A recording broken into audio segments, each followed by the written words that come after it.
देवरानी ने दिखाए दिन में तारे। मीनू जिंदा दिली की जीती जागती तस्वीर थी। सुंदरता तो मानो रोम रोम में भरी हो। शादी के बाद पति का परिवार कभी पराया ही नहीं लगा।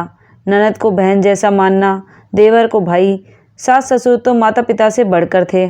लेकिन ना जाने उन लोगों के मन में क्या था जो इसके प्रत्येक काम में नुस्ख निकालना आदत बन गया था। उससे मन होता तो कोई बात करता, मन नहीं होता तब वह चुपचाप एक कोने में डरी सहमी रहती थी। 8-8 दिन बीत जाता था लेकिन कोई बात नहीं करता था। पहली रसोई में बोला गया कि हमारे यहाँ बहू 2 साल तक रसोई घर में नहीं जाती है। मीनू ने सोचा माँ बोल रही है तब सही है, लेकिन बाहर से आने वालों के सामने सास को यह बोलता सुन कि बहू कोई काम नहीं करना चाहती, उसके आंसू बहने लगते थे। लेकिन उन आंसू को इसलिए किसी को नहीं दिखा सकती थी कि सभी यह नहीं कहने लगे कि इसका मन यहाँ नहीं लगता है। मायके की याद आ रही होगी। उसे उस दिन की याद आ गई जब वह मायके से फ़ोन आने के बाद जब अपने पति के ख्यालों में खोई हुई थी कि सास ने ससुर जी से कहा, माँ ने कुछ कहा होगा इसलिए मुंह बनाकर घर में बैठी है।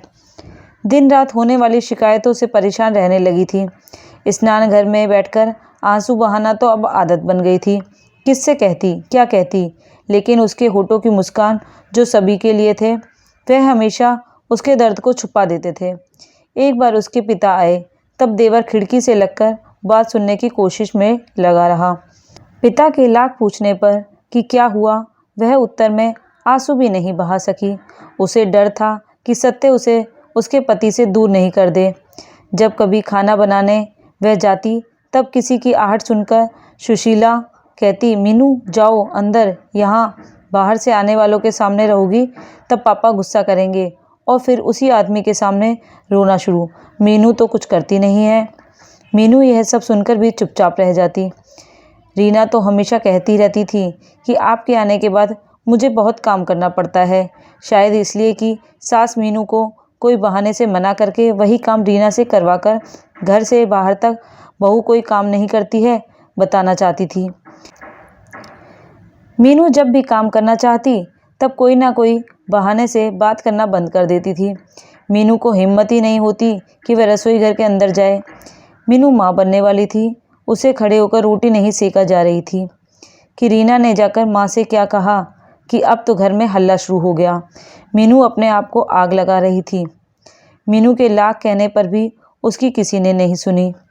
एक दिन तरुण, मीनू का पति, ने जब यह सुना कि उसकी माँ मीनू से यह कह रही थी कि काम नहीं करती हो, सिर्फ खाने आता है, जबकि अभी मीनू माँ बनने वाली थी, मीनू फिर भी अंदर ही अंदर रोकर अपने बच्चे के लिए खाना खाई और अपने अंतर्मन में बोल उठी, माँ आप ही तो काम नहीं करने देती हैं।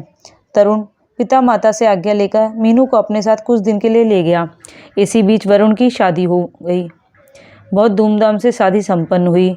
मीनल के घर में आते ही घर की रंगत ही बदल गई। अब तक राज कर रही सास की एक नहीं चल रही थी, क्योंकि वह वरुण की पत्नी थी और सभी बातों से अवगत थी। आज मीनल को बाजार जाना था। आज मीनल श्रीनगर घूमने जाएगी और बात पूरी नहीं होने पर घर में जीना मुश्किल हो जाता था। सुशीला की एक नहीं चल रही थी। अब घर ठीक ठाक चले। ससुर चुपचाप वरुण और मीनल को पैसे देने लगे। लेकिन एक दिन मीनल ने अपनी आवाज़ के जोर से सास ससुर और ननद को घर से निकाल दिया। इन लोगों को भटकने के सिवाय कुछ उपाय नहीं था।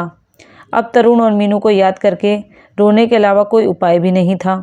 ससुर सोचने लगे कि जब वे लोग पहली बार गए थे तब मैंने ही घर नहीं आने की बात कही थी और मेरे कारण वे दोनों दर दर की ठोकरें खाए। आज वही हाल हम लोगों का है। सच कहते हैं कर्म का फल इसी जन्म में भोगना पड़ता है। ओ नहीं, जाने कहाँ होंगे मेरे राम और सीता। हे भगवान, उन्हें खुश रखना। और सभी पश्चाताप की अग्नि में जल रहे थे। धन्यवाद दोस्तों। आपको मेरी कहानी कैसी लगी कमेंट करके ज़रूर बताइएगा। अगर पसंद आए तो लाइक शेयर ज़रूर कीजिएगा और चैनल पर पहली बार आए हैं तो सब्सक्राइब भी कर लीजिएगा। मैं मिलती हूँ अपने अगले वीडियो में। तब तक के लिए टेक केयर, बाय बाय।